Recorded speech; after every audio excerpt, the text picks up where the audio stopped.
हम जहां हम देख रहे हैं कि हम विकसित होने के नाम पर तो हम बहुत आगे जा रहे हैं, लेकिन कहीं ना कहीं वह हमारा पार्क, हमारा बाग बगीचे, वह सब धीरे धीरे धीरे धीरे विकसित होने के नाम पर खत्म हो जा रहे हैं। तो अगर हम, बहुत से हमारे पुराने भी लोग हैं, सीनियर भी लोग हैं, अगर हम उनसे उनके बचपन के बारे में पूछे तो बहुत सारे ऐसे हमारे बचपन के खेल हुआ करते थे जो हमारे पेड़ों पर आधारित खेल हुआ करते थे, जिन्हें हम अपने बाग बगीचों में खेलते थे। तो वो आज वो सारे अगर गेम खेल के बारे में हम आज की पीढ़ी के साथ बताए तो वो शायद वो जानते भी नहीं होंगे, उन्होंने सुना भी नहीं होगा। ऐसे बहुत सारे खेल। तो आज बहुत सारी देखते हैं कि हमें पहाड़, गर्मियों की छुट्टी में पहाड़ जाना तो हमें बहुत अच्छा लगता है, बाग बगीचे घूमने हमें बहुत अच्छा लगता है।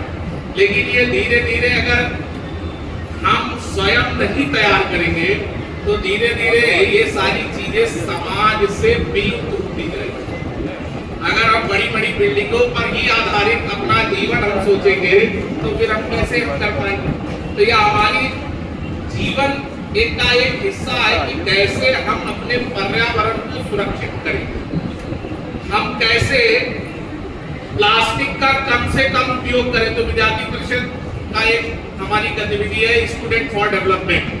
स्टूडेंट फॉर डेवलपमेंट में हम सब अभियान चलाते हैं। जैसे अभी मैं काशी में था तो हमारे वहाँ काशी में कार्यकर्ता, काशी हिंदू विश्वविद्यालय बीएचयू के कार्यकर्ता संडे फॉर बीएचयू चलाते थे। तो एक दिन, सप्ताह का एक दिन उस कैंपस में पढ़ने वाले सभी विद्यार्थी पूरे कैंपस पे जाना और प्लास्टिक का कम से कम उपयोग करने का आग्रह करते थे, पेड़ पौधे लगाना। संडे पर घाट चलता था तो एक दिन शाम के समय, चूंकि वहां गंगा आरती होती है, गंगा आरती में लाखों लोग रोज आते थे, प्लास्टिक की बोतल, प्लास्टिक के रैपर, इन सब का उपयोग करते थे। तो वहां के कार्यकर्ता वहां जाके खड़े होना, प्लास्टिक का कम से कम उपयोग करना, इसके बारे में लोगों को बताना, समाज को जागरूक करना। हम सब की नैतिक जिम्मेदारी है कि हम सब विद्यार्थी हैं, विद्यार्थी रहने के नाते हमें बहुत बड़ी जिम्मेदारी नहीं लेनी है, हमें पूरे समाज की जिम्मेदारी नहीं लेनी है। हम जहां उठ बैठ रहे हैं या अपने घर में हैं, वहां कम से कम प्लास्टिक का उपयोग करें। अपने कैंपस में है क्या, हम अपने जन्मदिन के दिन, कोई विशेष पर्व में हम पेड़ लगा सकते हैं क्या, हम एक पौधा लगा सकते हैं क्या? तो पौधा लगाना ही नहीं, उसकी पूरी जिम्मेदारी रखना।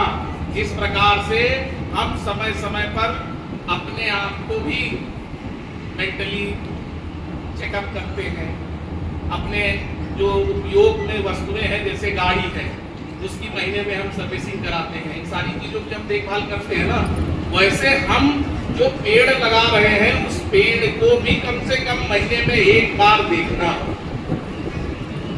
उसको केयर करना कि उसमें क्या भी आवश्यकता है, कैसे हम इसके प्रति लोगों को जागरूक कर सकते हैं।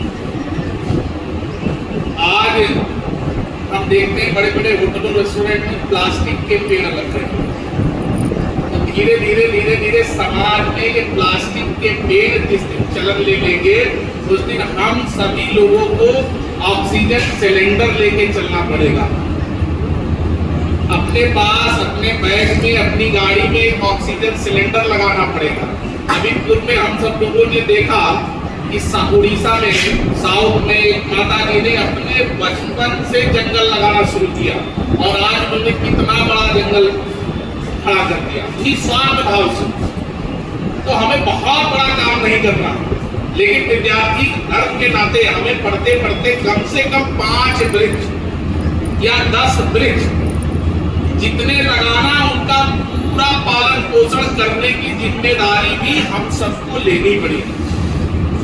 पर्यावरण या ये जो हमारी स्वच्छता, ये जो हमारे सारे विषय हैं, यह हमारा विषय कोई भाषण का विषय नहीं है, ये हमारे जीवन की एक पद्धति है कि अपना, जैसे हम अपने आप को एक व्यवस्थित रखते हैं वैसे हमारा समाज, हमारा पर्यावरण कैसे व्यवस्थित हो, इस सबकी नैतिक जिम्मेदारी हम सबको उठाना है, हम सबको निभाना है।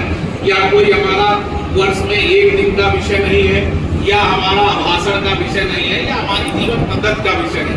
तो आप सभी से आग्रह, आप सब यहाँ इस सभागार में इस कार्यक्रम में आए हैं, तो इसका मतलब कहीं ना कहीं हम सब पर्यावरण प्रेमी हैं।